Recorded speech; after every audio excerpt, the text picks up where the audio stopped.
얼마 전에 가족끼리 여행을 다녀왔습니다. 1박 2일이었는데 숙소는 하수구 냄새가 좀 심했습니다. 그 외에는 별다른 문제가 없었어요. 그래서 제가 느낀 대로 하수구 냄새가 좀 심했다라는 후기를 남겼더니 그 숙소 주인에게서 연락이 왔습니다. 제가 별점을 낮게 주고 악의적인 후기를 남겨서 본인이 영업하는데 피해를 입었다는 겁니다. 그러면서 영업방해 의도로 남긴 후기가 명예훼손과 정신적 피해 보상에 해당하니까 돈을 주거나 아니면 후기를 지우라고 했습니다. 저는 억울하기도 하고 화도 나서 그냥 그 연락을 무시하고 후기도 그대로 뒀습니다. 그랬더니 정말로 저를 신고했다고 하는 겁니다. 경찰서에 와서 조사를 받으라고 하는데 제가 어떻게 대응을 해야 될까요? 제가 느낀 대로 적은 후기고 냄새가 난다는 이야기여서 뭐 별다른 증거는 없을 것 같은데 괜찮을까요? 일단 이렇게 여행을 다녀와서 숙소에 대해서 이렇게 평가를 하고 후기를 남기는 거, 그 다른 소비자들에게, 고객들에게 굉장히 좀 도움이 될 수 있기 때문에 우리가 많이들 이렇게 후기를 남기는데, 사실대로 느낀 대로 적었더니 이 부분이 조금 영업방해의 소지가 있다라고 해서 신고했다라는 이야기를 듣게 됐습니다. 변호사님은 이 사연 어떻게 보셨나요? 예, 지금 실제적으로 이런 경영하는 데 있어서 영업하는 데 있어 가지고 후기나 별점이 상당한 영향을 미칩니다. 네. 그러다 보니까는 경쟁업체에서 그런 사실이 없음에도 불구하고 그렇다, 허위다, 뭐 이런 사실을 많이 올립니다. 네. 그렇기 때문에 지금 같은 사안에 선의 피해자가 되지 않았을까 이렇게 생각합니다. 네, 일단은 상담자분 참 안타까운 상황이긴 한데 법적으로 궁금하신 점들을 하나하나 짚어보겠습니다. 일단 그 숙소 주인에게서 이제 연락을 받게 됐는데 영업방해 의도로 이렇게 후기를 남긴 것이다 라고 주장을 했다고 해요.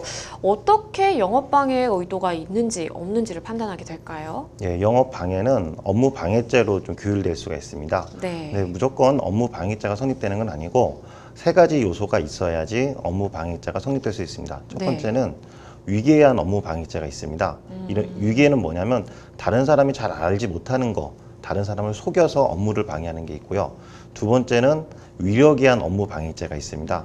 다른 사람이 자유롭게 선택할 수 있고 자유롭게 결정할 수 있는 자유의사를 제압할 수 있을 정도로 자유의사를 억압할 경우에 위력에 의한 업무방해죄가 성립될 수 있습니다. 네. 지인 같은 경우에는 후기가 문제되는데요. 후기 같은 경우에는 허위사실 유포에 의한 업무방해죄가 논의될 수가 있습니다. 지인 같은 사안 같은 경우에 실제적으로 그 하수구 냄새가 났느냐 안 나느냐 이게 문제가 되잖아요. 네. 그럴 경우에 실제적으로 자기가 숙박을 했고 숙박한 과정 속에서 하수구 냄새가 났다 이런 경우에는 허위사실이 되지 않을 가능성이 높습니다. 네. 허위사실이라는 거는 자신의 후계의 그러니까 의견과 허위사실과 좀 구분해야 되는데요.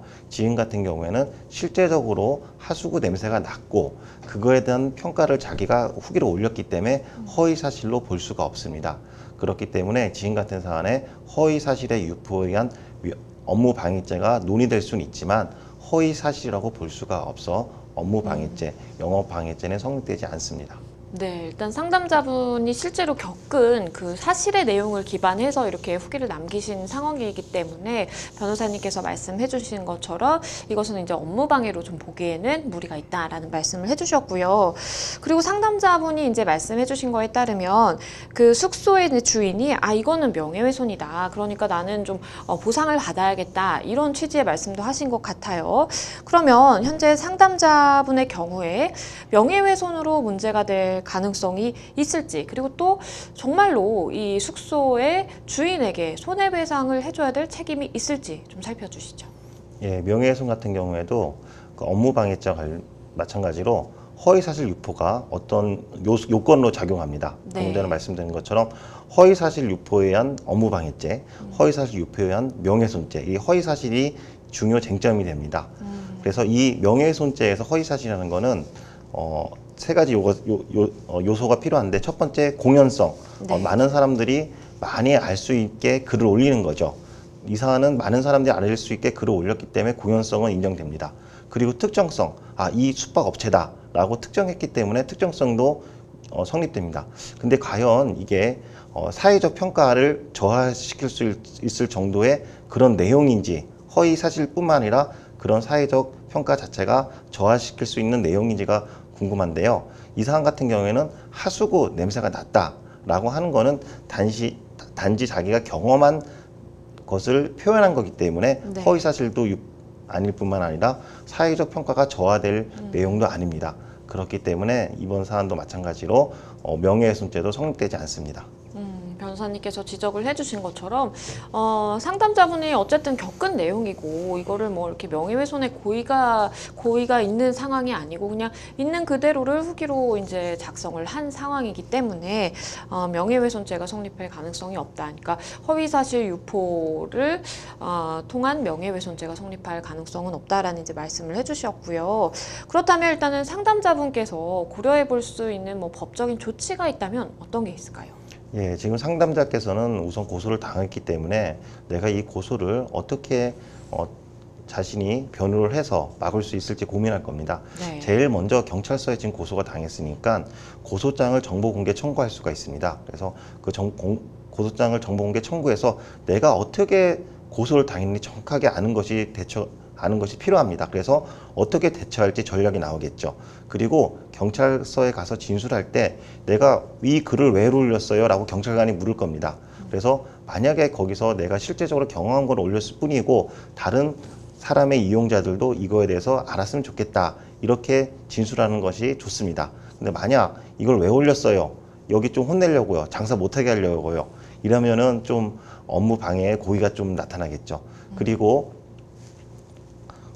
만약에 같이 간 숙박 할 때 같이 간 사람들의 진술이 같이 간 사람이 있다고 하면은 같이 간 사람들도 여기서 냄새가 났습니다. 하수구 냄새가 났습니다. 라고 진술서를 확보해 놓으시면 그게 진짜 냄새가 났구나 이런 증거가 확보될 수 있기 때문에 다른 사람들을 같이 이용하는 사람들의 진술서를 같이 경찰서에 제출하는 것이 좋습니다.